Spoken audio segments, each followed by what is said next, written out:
Hey everyone, you already know I'm all about digging into the latest tech. And this one's right up your alley. With your passion for AI, I have a feeling you are going to dig this one.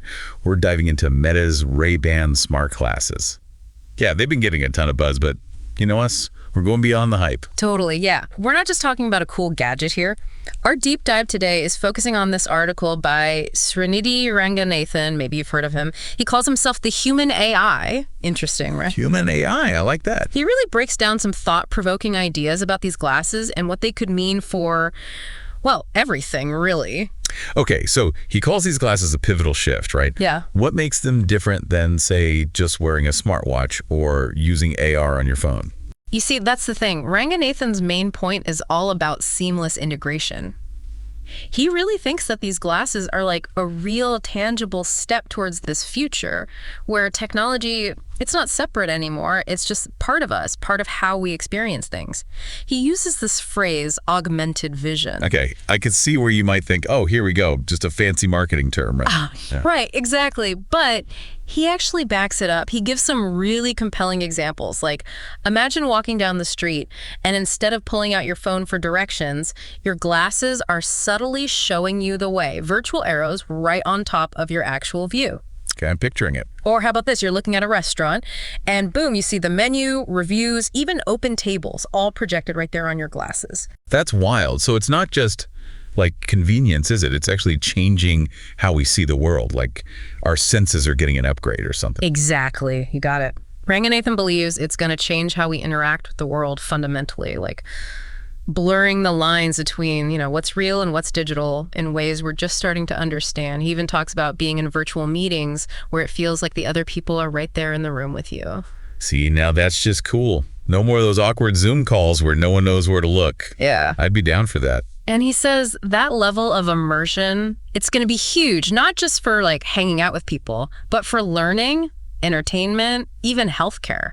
Imagine learning about history by actually walking through ancient Rome virtually or dissecting a frog in biology without, the frog. I gotta say, I'm really vibing with his experience age idea. It makes sense. We're not just taking in information anymore. We're like stepping into it, And this is where it gets really wild, especially for you, being so into AI. Ranganathan gets into this whole Sun Intelligence 3.0 thing. Okay, so break it down for me.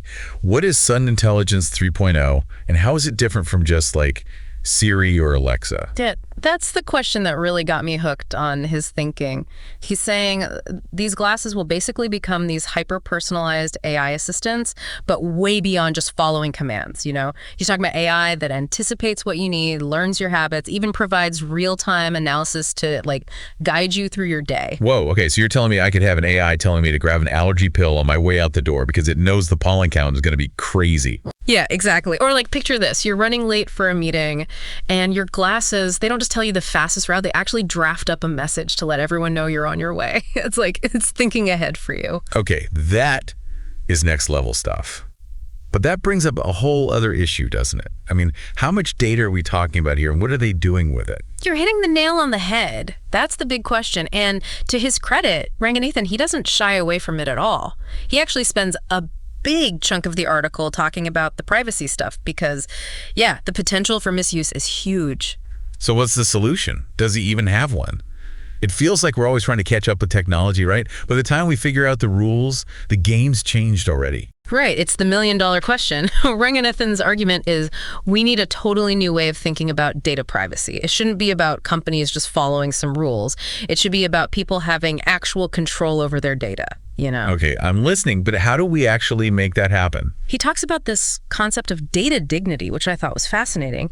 He basically envisions this future where you own your data and you choose how it's used, maybe even like monetize it yourself. Wait, so instead of Facebook or Google making money off our data, we get a cut? Exactly. It's a radical idea, for sure.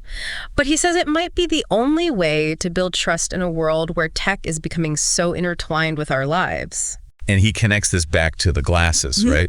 Yeah. Because they're not just collecting data, they're like creating even more of it, right? Yeah. Facial recognition, location tracking, maybe even our emotional responses. 100%. And that's his point. He's arguing that if we can figure out a way to give users control over that whole stream of data, then we can, minimize the risks while still tapping into all the amazing things this tech can do.